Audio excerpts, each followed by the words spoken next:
Hello everybody and welcome to our live stream today. So today we're talking about why establishing business fundability matters and how to actually achieve it easily. So today we're talking about what you need to do to actually be able to qualify for loans and credit cards and credit lines and all this financing that you're really looking to get for your business. So for those that don't know me, my name's Ty Crandall. I'm actually the CEO here at Credit Suite, and we help businesses get capital. We do this by helping you improve fundability, by building business credit, and by getting financing. So if we can help you along the way, feel free to give us a ring at 877-600-2487. All right, so let's dive in. So fundability matters. So it's easy to get to lenders to decline loan applications. As a matter of fact, the vast majority of loan applications are denied. When we look at we look at conventional banks, we see that about 90% of loan applications at these big banks are denied. Okay, and creditors don't give you credit in a lot of those cases as well. So it's not that easy to get access to the financing that you typically need. And part of the reason for that is that a lot of people don't understand that there's criteria that lenders and credit issuers look at that you must meet to actually get approved for the credit and financing you want. And we call this fundability. So when you build this fundable business foundation, then that means you're actually giving lenders and credit issuers what they want to see. You're actually creating and building your business with the foundation that they're looking for, and that's really the key to success when it comes to getting money for your business. When you do this, the business basically can stand on its own. It doesn't look like a hobby. It looks like a legitimate business, okay, even if you started it as a side gig. So look, it doesn't matter if you have a $5 million company or a $500 company. What matters is the perception to lenders and credit issuers. That perception is everything.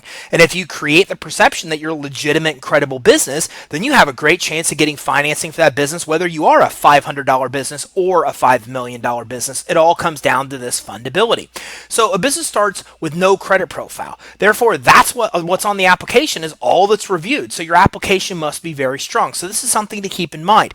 You need to remember your business has its own credit profile and score. This is called commercial credit versus consumer credit. So if you're just starting the business, well, then they're going to pull your commercial credit report when you apply for credit or financing. If it's unestablished, then the problem is they're then going to revert to all the information on your application as the sole determining factor of whether or not you should get approved. Now, most companies do fail in the first year. Statistically, the majority of companies that fail happen in the first year, and almost all companies that fail statistically happen within the first 5 years. Shouldn't say almost all, but let me say the vast majority of business failures all occur in the first 5 years, and the majority of those happen within that first year. As a matter of fact, half of companies fail in the first 5 years, and 2/3 fail in the first 10 years. And again, these stats are a little bit different depending on the source that you're actually getting the information from. But as a result, new businesses don't seem fundable to a lot of lenders. So you've got to get started just by being consistent and congruent. That becomes very, very, very important. So this is an important point. When you go into a big bank, there's a reason they want you to supply 2 or 3 years worth of tax returns. And the reason for that is because they know you can't supply 2 or 3 years worth of tax returns unless you've actually been in business 2 or 3 years. So what they're really looking for is they're basically trying to exclude newer businesses because that excludes the riskier of the businesses that are out there. If you're just starting a business, you just need to know that lenders and credit issuers, because the risk of default is so high in businesses the first few years, that's when it becomes the hardest to get approved. That's when fundability really, really, really matters. And one of the things that you really want to focus on is this consistency, this congruency. So what I mean by that is all of your records online and offline need to be congruent. They need to actually be consistent. Okay, by doing this, then what happens is you make sure that they're always seeing the same thing, that lenders and credit issuers are actually seeing exactly the same thing about your business everywhere they look. So credit reporting agencies, creditors, they're looking at everything, okay? So you've got to make sure that all of this stuff matches or you get denied due to fraud. So here's what's interesting. Most people don't know that the majority of business applications, over 50% of business applications are denied not because you didn't qualify. As a matter of fact, they're not even looking at your income. They're not even looking at your credit. They're denying the application because they think that it's fraud. They think that actually the application is a fraudulent application. application. And I was actually just sitting with my banker today and having this exact same conversation. They deal with such massive amounts of fraud that they tend to deny applications that have any indication of fraud versus actually give them any consideration. So what happens is, let's say that your business name, your address, your phone number isn't the same on your bank statements as it is on your website, or your website's not the same as Facebook, or Facebook isn't the same as Yelp. Well, those throw up all kinds of discrepancies. Now, you may think that Yelp and Facebook and all these type of places aren't where lenders get information from. Yeah, you'd be wrong if you thought that, because actually Dun & Bradstreet gets a lot of information from places just like that. Yelp, Bing, your Google business profile, Facebook, they're congregating this data, and when there's inconsistencies, when the things don't match up, that's when you have a tendency to be treated as a fraudulent application versus one that's actually legitimate. Okay, so that's what happens when you have these kind of inconsistencies, and it causes a lot of denials. As a matter of fact, the vast majority of denials that we see are caused by discrepancies, especially between your Secretary of State records and your application. I can't tell you how many applications that we see for business owners that get denied a loan, and then we fix the information on the Secretary of State to match the application, or vice versa, and they turn around and get approved for that exact same loan. It's the inconsistency that's actually causing the problem. So you've got to change this. You've got to make sure that that's fixed. That means your business name, your address, your phone number, your fax name, everything's got to look the same everywhere. Okay, that means Yelp, Bing, Google My Business, all the yellow pages that it's listed on online, your actual bank statements, your corporate, your setup documents with the Secretary of State. All these things need to be congruent. This information must be the same. IRS records, business records with the reporting agencies, all licenses and corporation documents. Okay, all those things, including the other sources I just told you about, all need to be the same. You need to make sure that this information is congruent across the board, or these discrepancies, this incongruency, can get you denied. One of the most common reasons for business loan and credit card application denials is that the lender can't easily locate your business online. Okay, so what happens is they oftentimes do a Secretary of State check. And in the process of doing that Secretary of State check, if your business application information doesn't match your Secretary of State records, then that's what gets you denied. So we had clients that this exact same thing happened with. The other day, they went and tried to get a $100,000 loan, got denied, came to us for one of the reasons to improve fundability. We found out that there was a mismatch in the spelling of the Secretary of State records and what they were putting on the application. We fixed the incongruency. They went back and immediately got approved for that same $100,000 loan. So this is a really big deal. Secretary of State is what you need to check to make sure that everything else matches what you have there. If everything else you have online on your application doesn't match there, that's one of the roots of the biggest reasons on why financing gets denied. So a full business name should include any DBA that you have. So if you have a name and a DBA, you don't want to apply for the loan just by the DBA. Because what's going to happen is they're going to search your Secretary of State records for that DBA, but your real business is listed under the non-DBA name. And that immediately results in an automated denial from the systems. Their computers are doing the check. Their computers see the incongruency or see that they can't find your business name exactly as it's listed on the application in the Secretary of State records, and you get denied. So you got to make sure the business name is exactly the same on the corporation papers, your licenses, your utility statements, your bank statements. Look, as entrepreneurs, we like to skip these details. We just want to get to the root of it. Just give me the application. Let me just go get my money. But here's the problem. Those of us that jump ahead and skip these kind of fundability steps, that's the reason we're getting denied. And by fixing these things and making sure that these things are correct and are congruent, that's where you can come in and start getting all these future approvals. You do these things once. Make sure this is right one time, and then that gives you the best chance on all future credit and all future financing to be able to come in and get approved. You also want to make sure the business name and all other information is identical on all of the listings that you can find. So you want to check your name with the Secretary of State. They may require the business name be unique, okay, before you get one. Also ensure they have all the necessary information from your company, and make sure your company is in good standing, okay, and it's active. If you don't pay your annual report fees with your Secretary of State, it's not going to stay active, and nobody's going to give you credit credit and financing if they go to the Secretary of State and realize that the business you're applying with isn't even active. So you need to do that check as well. Now, many lenders automatically decline a business name if it indicates you're in a high-risk industry. So some of these industries are what are considered to be high risk: oil trading, finance, pawn shops, ammunition, weapons manufacturing, bail bonds, energy, political campaigns, X-rated products, or entertainment. Okay, so these are just some of a long list of restricted or high-risk industries. And if your name of the business indicates you're in one of these industries, you may be declined. So let me give you a real example. How about Credit Suite?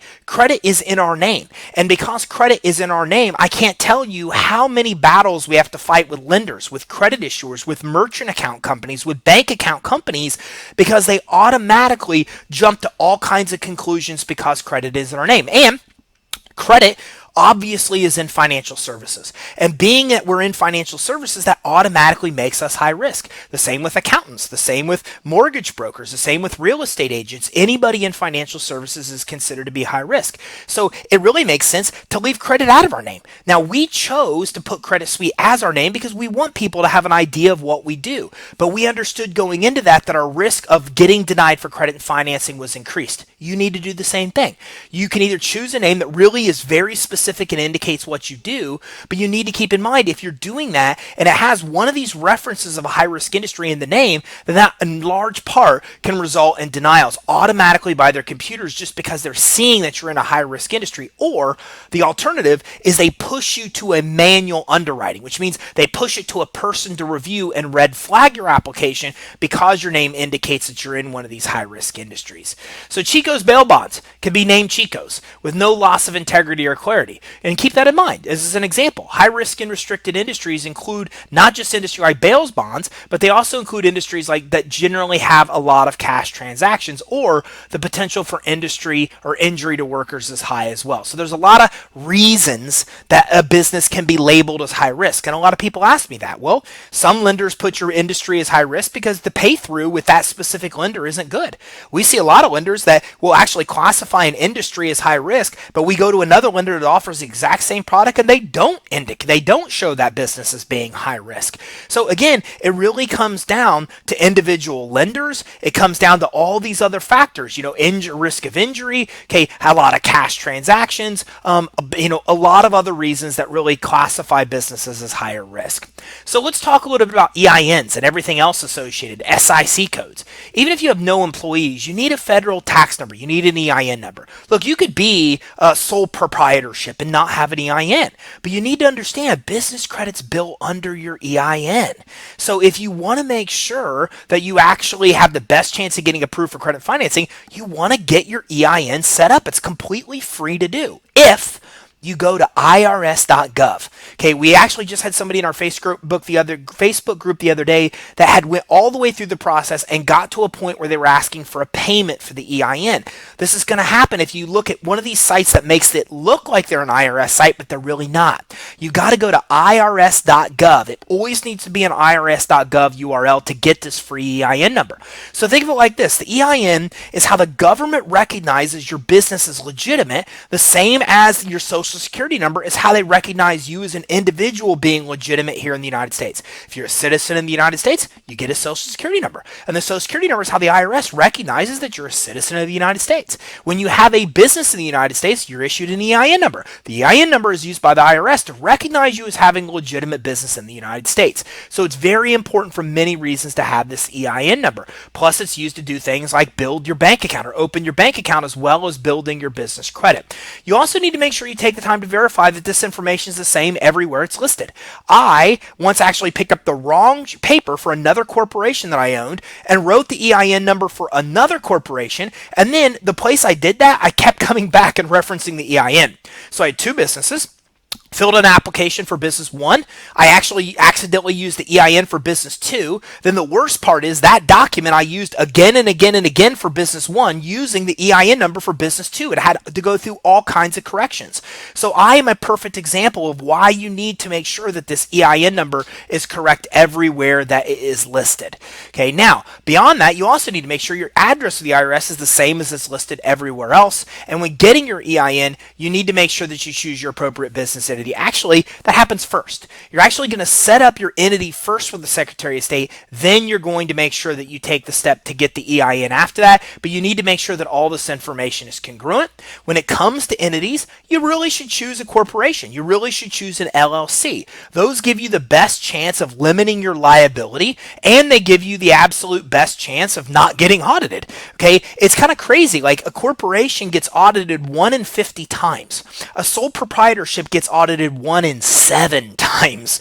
So for tax purposes, for liability reasons, to not get audited, these are the best two entities that you could choose. Okay, now a sole proprietor, if you're going to go that way, at least get a DBA so your business name isn't your personal name. You have all kinds of exposure if your business name is your personal name, so at least get a DBA if you're going to choose a sole proprietorship to create that separation. Okay, now the IRS says with a structure, again, as I mentioned, 1 in 7 chance of IRS audit versus 1 in 50 if you choose sole proprietorship versus corporation. So it also helps to keep chances of an IRS audit low when you actually choose the right entity.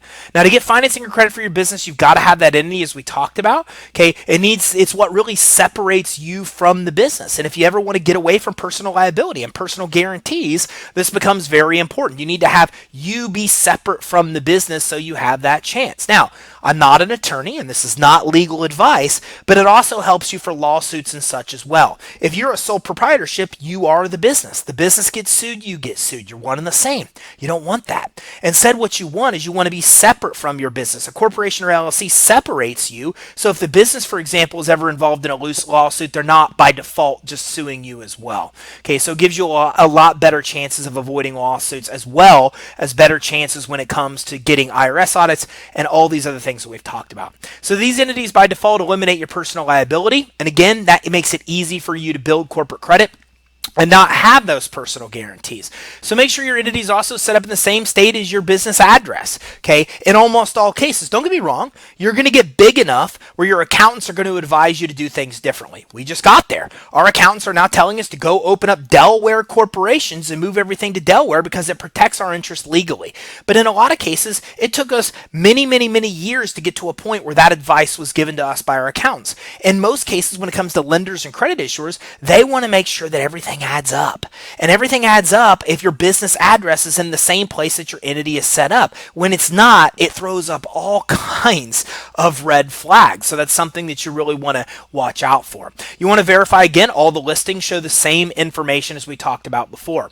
Now, the IRS website's also where you choose SIC and NAICS codes, okay? So what's going to happen is they're going to ask you the industry that you're in. And you need to be very careful, because that entity that you choose in the very beginning from the IRS is going to then help determine the SIC and NAICS codes that you have. Now, the SIC code is basically an industry classification code. It's what our IRS uses to subdivide businesses to figure out what industry you're in, what sector you serve. The NAICS codes is the newest form of the SIC code. So when you look at the SIC code, they had like 16 or 17 different categories, I believe. The NAICS code's more than doubles that. So what they wanted was they wanted a more specific classification of industries, so the NAICS code is the new code that's now being used by the IRS. Bottom line, these codes indicate that your industry that you're in. You need to choose that. Do not let the credit bureaus choose that for you. Do not let anybody choose that for you. I can tell you the difference between certain SIC codes or certain industries is a huge difference in the chances of you getting approved for credit or financing. So I like to tell everybody, you need to choose this yourself. Don't let lenders tell you the industry that you're in. And we've had this happen before, where they come in and say, you're in this industry. We said, no, we're not. We are actually in this industry. We are a software company. Well, no, you're not. Yeah, we are. Look, here's our tax forms that show our SIC code. Here's our credit bureaus from the business reporting agencies that show our SIC code. Why are you saying we're not what the IRS and all credit reporting agencies say that we are? They couldn't argue that. So they had to result in an approval. They couldn't decline us because of an SIC code they made up when everything we had showed something different.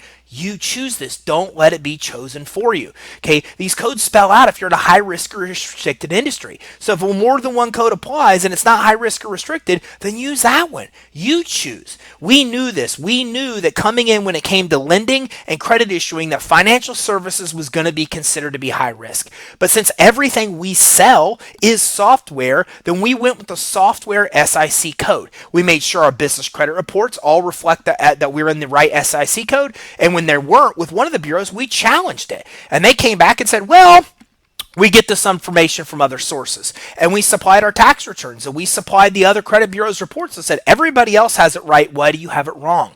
And we demanded that they changed it, and they changed it because we choose our SIC code. We don't let lenders do that for us.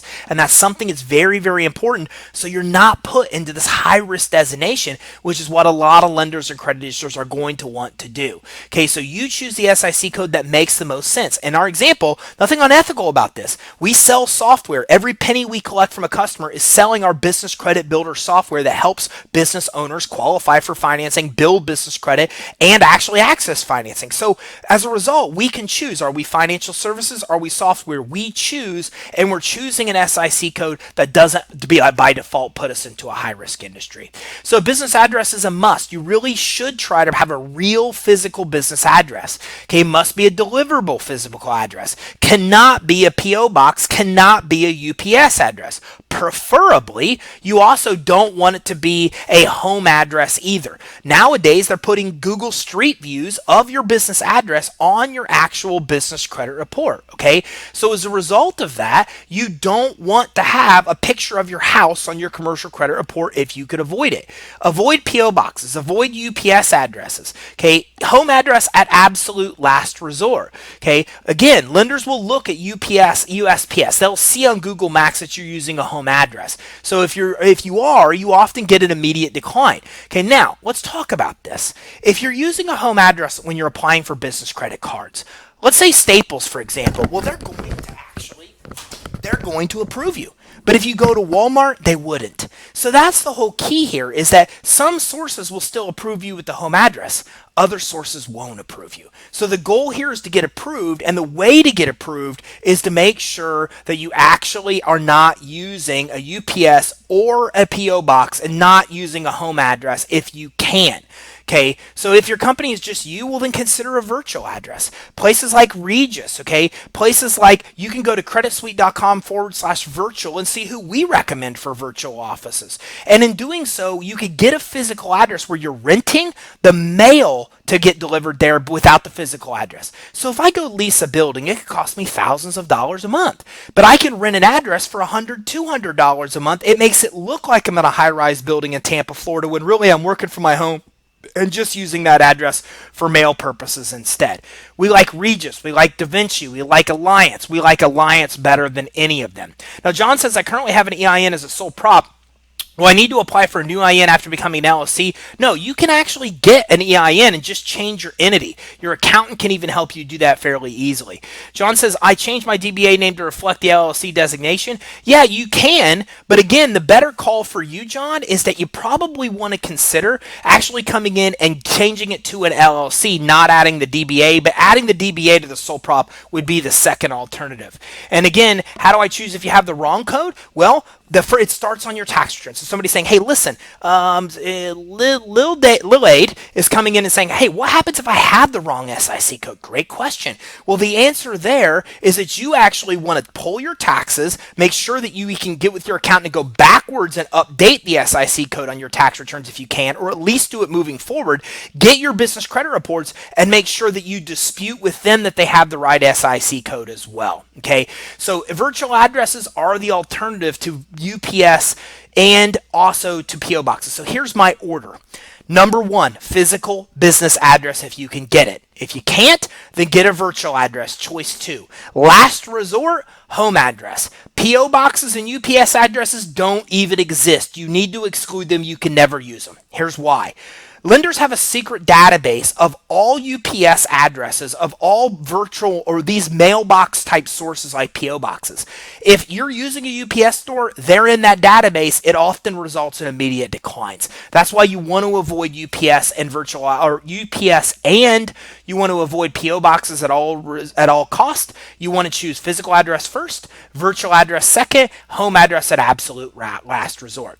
So if you need one, Entrepreneurs Magazine says location is your number one concern. So consider getting a physical address close to your target market. Think into consideration of where your competitors are as well. Okay, take advantage of the research that they've done and make sure, of course, that you're zoned in that area if you are getting a physical address. So you need to have a dedicated business phone number. They want to see you have a toll-free number. It really goes a long way to make sure that you're credible. Okay, even if you're a single business, a solopreneur, then you still want to make sure you get this done. Having a toll-free number still gives you the perception that you're a bigger company. And that's what this is all about. You need to create the perception you want lenders to have. If you want lenders to think you're legitimate, that you're credible, that you should be issued money, then it really becomes important that you paint that picture for them. It's shockingly easy and inexpensive to set up numbers like toll-free numbers. There's so many different places you could do this for very, very, very, very, very, very little money. So make sure you do this. Now, personally, I really prefer Freedom Voice. Love them. Okay, I went through a lot of sources, vetted them all. I used to recommend Ring Central.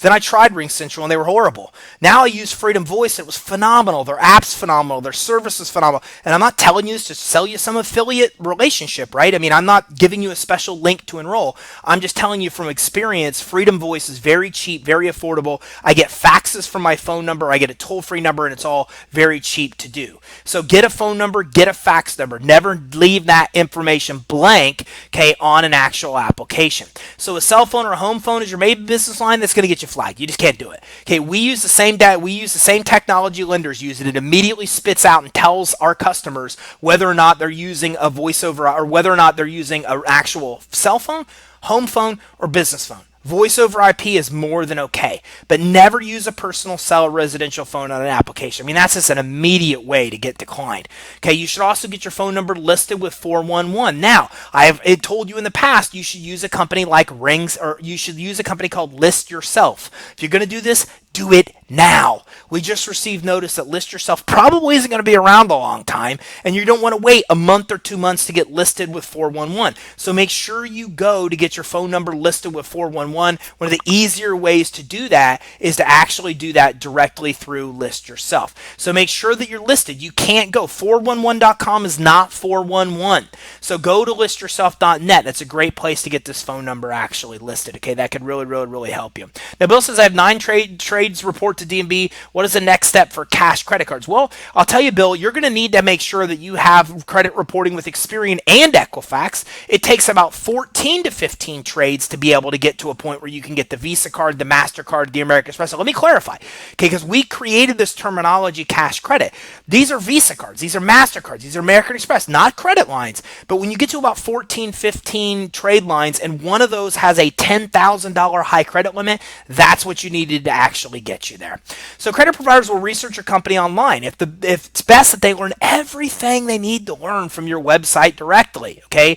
Not having this will undercut your business fundability. Okay, so even the most non-technical professionals are expected to be online these days. So this is true even if your clientele aren't too computer savvy. Even if you don't think you have a business that needs to be online, you still need to set up a website. You can go to templatemonster.com to get a cheap template. You can go to upwork.com to hire somebody to put it up. Okay, there's all different types of options that you have here. Okay, you can also use custommarketer.com. So that's another option for you as well. So you need a professional website with email at the same domain. So for example, our website is creditsuite.com. My email is info@creditsuite.com. My email and my actual website are consistent. Okay, now you can get the domains from a lot of places like GoDaddy. I recommend GoDaddy. They have some of the best customer service I've ever experienced. and I've used them for many, many years. Is there other sources that could be a very little cheaper? Could be, but I'm all about the service, and it's been phenomenal using GoDaddy, so I definitely recommend them.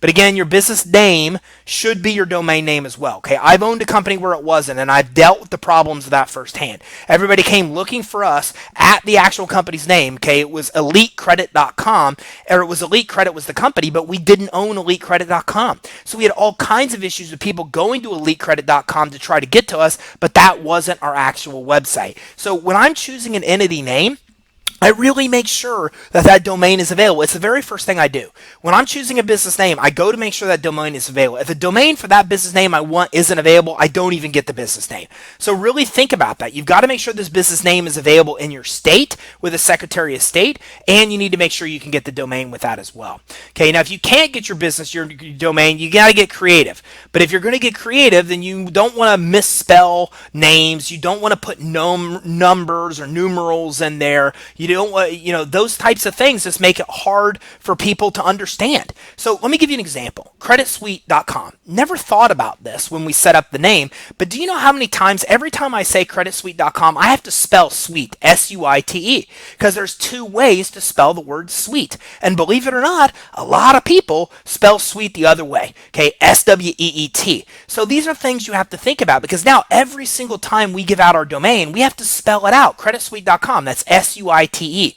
You don't want to do that. So think about a name that doesn't have multiple spellings that could possibly used. Okay, think about a catchphrase associated with your business if you're going to choose a creative URL or something relating to your area and your business name. But again, my recommendation is don't even get a business name if that URL isn't available. Long domain names are hard to remember, and you need to print them on places like business cards, menus, flyers, other swag. So a .com is best. You want to stay away from .net, .org. You always want to get .com. Okay, don't get me wrong. If you want to get .net, .org, all those as well. But if CreditSuite.com isn't available, but CreditSuite.net is, I would never choose CreditSuite.com. Okay, I would only choose it if the .com was available. Then I grab the .net, the .org, all that stuff as well, because I want to own all those properties as well. And again, as I mentioned, don't choose some absorbently long URL. Okay, I like short names. I like short URLs because it's easy for people to access. The more complicated you make it, well, then the fewer people are going to visit your website. So you want to own your name.com, .net, etc., etc. It's vital if your company's ever targeted online for smear campaigns. It's also vital so people just don't try to steal your thunder. Look, I've learned starting a business from my house, office, and building it into, well, I think we're going to hit 8 figures, business, that these types of things happen. The larger you become, the more of a target you become. And the more of a target you become, the more people are going to try to grab .net, .org. They're going to try to grab SEO and do all kinds of crazy things to try to steal your thunder. So you have to keep that in mind. Okay, so social media process, smear campaigns, people that are just trying to steal your thunder, this is why you want to own those other properties like .net, .org, those type of things as well. So you need a company email address for your business we talked about. You really want to make sure that that is the same as your website. You do not want AOL, you do not want Yahoo, you do not want Gmail, you do not want Hotmail. Okay, I don't know about you, but I actually have decided many times in the past to not move forward with a business relationship because they use one of these. I don't think it's professional. So if I'm talking to somebody and they give me their email address and it's, their company name at gmail.com, I'm out. Because who uses a Gmail if you're a legitimate business? It doesn't make any sense. So I am one that absolutely has not chosen to work with companies because they're using Gmail email addresses. So get a professional email address that matches your website as well. It becomes very important. So current state, county, city government offices sometimes require that you have licenses. You need to make sure that you have the proper licenses that you actually need.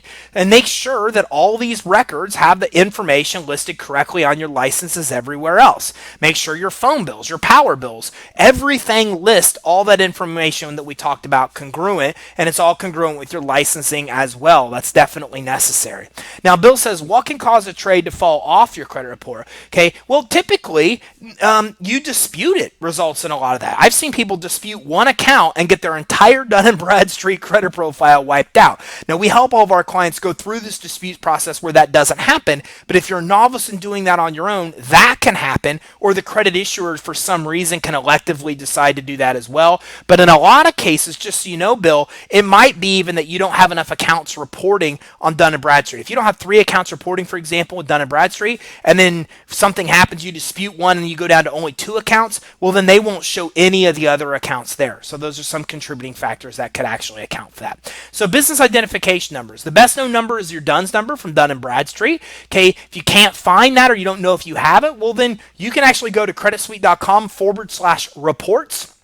creditsuite.com/reports to do a free search with Dun & Bradstreet to see if you have a DUNS number and follow the steps there to set up your DUNS number with Dun & Bradstreet. It's the first step to setting up your business credit reports with them. As I mentioned, you'll need to have 3 accounts reporting to Dun & Bradstreet and have your DUNS number for them to actually come in and issue you a PAYDEX score. Okay, another ID number is the BIN number from Experian, or the business identification number. Okay, Experian's BizSource assigns a BIN. The BIN will automatically be assigned to you once you have at least one account reporting to Experian. So you need to make sure that you get your BIN number set up by getting an account that reports to Experian. You need to get 3 accounts that report to Dun & Bradstreet and get your DUNS number to establish credit with them as well. Speaking of which, you need to make sure you're listed with all 3 of the business credit reporting agencies. It's absolutely essential. Okay, if you're getting denied for financing, this could be the reason why. So here's a common scenario for us. We work with a $5 million company, and the $5 million company comes in panic because they got denied for a loan because their business credit is bad.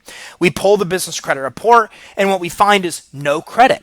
See, in the commercial world, you will be issued a failing business credit score with Dun & Bradstreet, with Experian and Equifax, even if you have 0 credit accounts reporting. The minute they know you exist, which they get that information from your Secretary of State, they will automatically issue you a failing score. So in order to prevent that, you've got to make sure you get credit that reports to Dun & Bradstreet, Experian, and Equifax. That's what will actually establish the credit profile and score with them. Okay, and it takes you from a bad score they issue because you have no credit to a good score if you've paid those bills as agreed. So you will be issued a failing score if you have no credit. So you've got to make steps to get set up with the reporting agencies. Now you also probably want to set up monitoring as well. You can go to creditsuite.com/monitoring, and through our nav integration, you can access your business credit reports for only $24.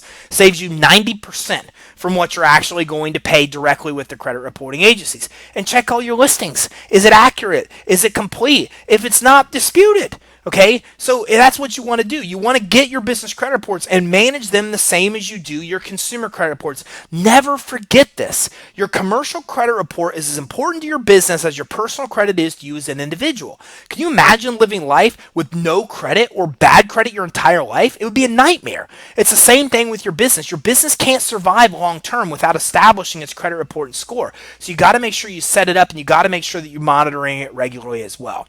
You need a bank account devoted directly to your business. It helps at tax time. Okay, plus you're not commingling funds. Makes it easier if you face an audit. Makes it easier for your accountants. Helps keep your business and personal funds separate. And look, it's just the easiest way to actually run your business.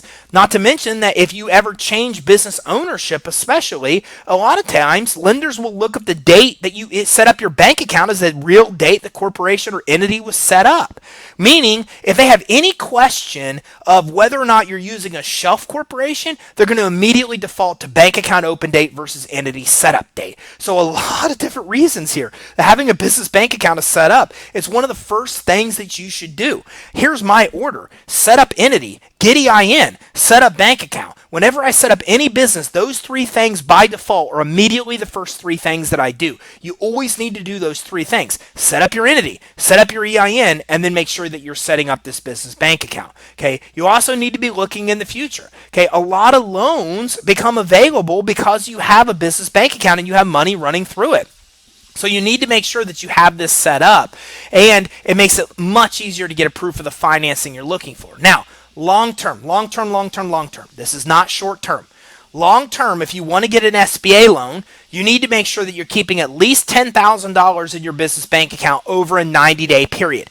You have 3 types of credit as an entrepreneur: consumer credit, commercial credit or business credit, and then you have what's called bank credit. You'll never know what your bank credit score is. It's an internal score used by lenders. Okay, banks will actually use this to look at how you manage your bank accounts, what kind of bank accounts you have, how many accounts you have, but the main factor that determines this bank rating is the average balance over the last 90 days of what's in your bank account. So it doesn't matter if you're getting or if you're getting a revenue loan or an equipment loan or a business credit card. None of this matters. But if you go to get a loan from Bank of America, from Wells Fargo, an SBA loan, then they're always going to look at this bank rating, and you will not get approved unless you have a bank rating of at least a low 5, which requires that you keep $10,000 or more in your bank account. Again, long-term, not short-term, but you got to be thinking ahead, okay? You need to make sure that you have that before you even think about getting things, for example, such as SBA loans, okay? It becomes very, very, very, very important. So, let me see if I have any other questions coming in here. Got Freedom Voice. Yeah, Freedom Voice is awesome. Welcome call. Okay, thank you, Ty. How do you get back on your report? You typically don't bill. The only way you can get accounts that fell off back on your report is go to the credit issuer themselves that dropped it off, ask them what happened, make sure you're buying more stuff from them, hope they re-report, or go to them and request that they report. So re-report. So hopefully that helps you there. So you want to set up a merchant account to accept debit cards and credit cards. Okay, studies show customers pay a lot more if they have a credit card option to do so, and in doing so as well, this opens up all kinds of financing options for you. My recommendation: set up a PayPal account. Okay, start running money through your PayPal account. PayPal makes it really easy to give you business loans. It's one of the easiest ways you can get business loans if you have money running through PayPal. So set up a PayPal account, set up a merchant account as well to make it easier for your customers to pay, and this opens up other funding options for you as well. Personal credit quality matters a lot, as well as business credit, so you got to get that straightened out. If you have any kind of issues on personal credit, go to a legitimate credit repair company. Okay, look, I can tell you that from experience, over 80% of bad items fall off credit report if challenged because they don't meet the criteria that they have to meet by law to stay on your credit report. What I'm saying is this: whether it's accidental, and I'm doing air quotes right now, or intentional, it comes down to the fact that you have a lot of errors on your credit report that change and harm you more than they should. Meaning, even if you went late on an account, there's a good chance that that account's not reported as it's required to by law to even be on your credit report. So if you work with a legitimate credit improvement company that can actually go through and dispute items that look like they're inaccurate or unverifiable or shouldn't be on there, you'll find a lot of those derogatories come off your report because they shouldn't be on there. We do not do credit repair at all. We don't even work with consumer credit. We only work with commercial credit. But I can tell you that there's a lot of consumer credit repair companies that are out there that can help you in that area. So let's go ahead and do a recap here, okay? You want to keep all the records consistent to ensure your fundability. Okay, you need to make sure you set up your business legitimately. The name, the phone number, the address, and all these other things. You want to get those ID numbers, that DUNS number, that BIN number, okay, the EIN number. Okay, you want to choose your business entity. Corporations, LLCs work best there. Make sure you have your necessary licenses, your bank account. Make sure that your personal credit's in order. Make sure you establish your commercial credit. Make sure that all these things are congruent. Those are the things that really matter the most. So hopefully this helps you. These are some of the things. What do I mean by some? We have over 125 fundability items that we've determined come into calculating whether or not you should or shouldn't be approved for financing. And if we can ever help you, then give us a call, 877-600-2487. This is what we do.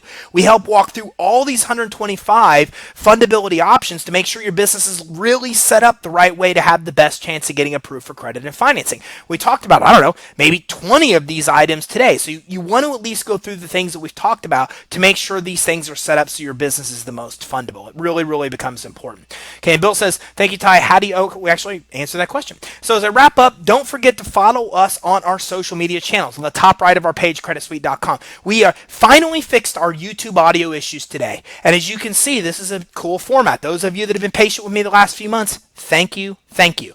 We got our audio issues fixed here, and now I can work with you. I can talk to you as we're doing this, which we never had the capability to do before.